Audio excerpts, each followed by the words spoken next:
Hi there, fellow cyclists. Have you spent countless hours scrolling through multiple bicycle saddles trying to find the perfect one?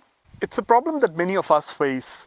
Well, today we're going to look at what makes a perfect bicycle saddle and the key features that you need to keep in mind to find the perfect bicycle saddle for you. So let's dive right in. So there are four things that make up a saddle. The first is the shell, which basically gives a saddle its shape. The second thing is the padding. Then you have the cover on that padding. And finally you have the rails on a saddle which connect a saddle to a seat post. So coming back to the shell, like I said, this is what gives a saddle its unique shape. Nylon or fiberglass for budget saddles and carbon fiber for the expensive saddles. The second is the padding, usually made out of foam, or it can be a mix of foam and gel like on the Apex Sport. The purpose of the padding is to add cushion to the saddle. The cover on the saddle protects the saddle from the elements, and most modern saddles have some kind of pattern to add a little bit of friction and keep you in place. And finally, saddle rails can be made out of chromoly, aluminium, titanium or carbon fiber. And most brands sell the same saddle with different kind of rails. While there's nothing wrong with chromoly or aluminium rails, you generally get what you paid for. So if you're looking to construct the most lightweight bike, then it's worth investing in a saddle with titanium or carbon rails. When it comes to saddle shapes, you can have the traditional pear-shaped saddle, or you can have the more modern V-type saddle. The Smane Inspire is an outstanding representation of the pear-shaped saddle. The advantage is that it gives you a lot of positions to move around on the saddle. The disadvantage with the classical shape is that the chances of getting your thighs rubbing against the saddle is a lot more. And this is the reason why we have this new V-shaped or T-shaped saddle. It's called a V-shape because it kind of resembles a V. And as you can see, there's a sharp demarcation between the nose and the back of the saddle. And because of this sharp transition, the shape usually offsets the thigh rub problem. The second aspect of the shape of a saddle is basically the front to back curvature. As we can see in this case, the Smania Delta Sport is quite a flat saddle from the front to the back. But if you look at the DRS Sport, we can see that there is a lot of curvature. The nose is dipped, the back is raised, and you have this wave-like shape to the saddle. So what does a flat saddle do for you? Well, it gives you a lot of opportunity to move on the saddle. And therefore a flat saddle is much better suited to a rider who's generally more upright and who moves around on the saddle. Whereas on a waved saddle, you can see that it's much more suited to a more aggressive position, and you're mostly restricted to one position.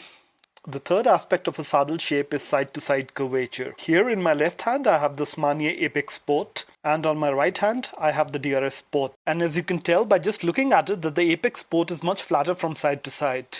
The DRS Sport, on the other hand, has a lot of curvature from side to side. So what does this curvature give you? Well, it puts you more in control because it flows with the natural shape of the body, the way you would sit on a saddle. However, there's a catch. The saddle has to fit you perfectly well for this slope to be of any use. On the other hand, a flatter saddle like the Apex Sport, where the curvature is not that pronounced, is much more forgiving. Because it gives you the ability to move a little bit to the right or a little bit to the left, and even so your seat bones are still on the cushy area. So the bottom line, a flatter side-to-side saddle when you're not sure about your saddle fit, but a more curved saddle when you're absolutely sure about your bicycle fit. And before we wrap up, I want to address two main elephants in the room. The first being a cutout. So a cutout is a gap in your saddle that is meant to relieve pressure on your sensitive areas. The human body per se is not designed to sit on a hard surface for a really long amount of time. Perineum, or the area between your anus and your scrotum for men, and the area between your anus and vulva for women, is basically comprised of a lot of soft tissue.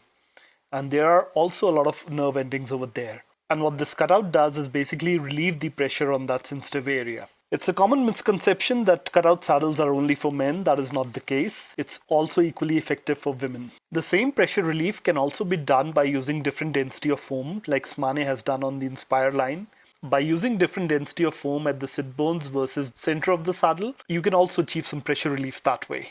Are there any disadvantages to a cutout? Well, definitely. Because you've added a gaping big hole in the middle of your saddle, you've also compromised its integrity to a certain extent. So if a cutout is not designed well, it can work in the opposite direction. One, it can make your saddle more uncomfortable. And finally, these rolled edges, if not designed well, can add even further discomfort to the rider. But from my own experience, from somebody who's been riding traditional saddles for over 10 years, even I have transitioned now to a saddle with a cutout because I find them more comfortable and they cause less numbness on really long rides.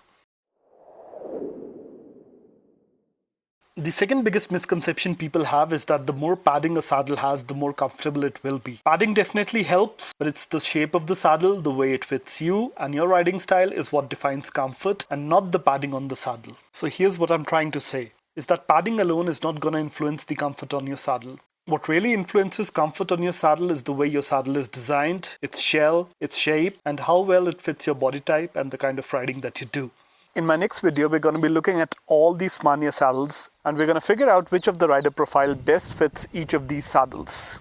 And finally, in the end, I would like to thank Smania and their Indian importers Ozone Ventures for sponsoring this video, and I'll see you in the next one.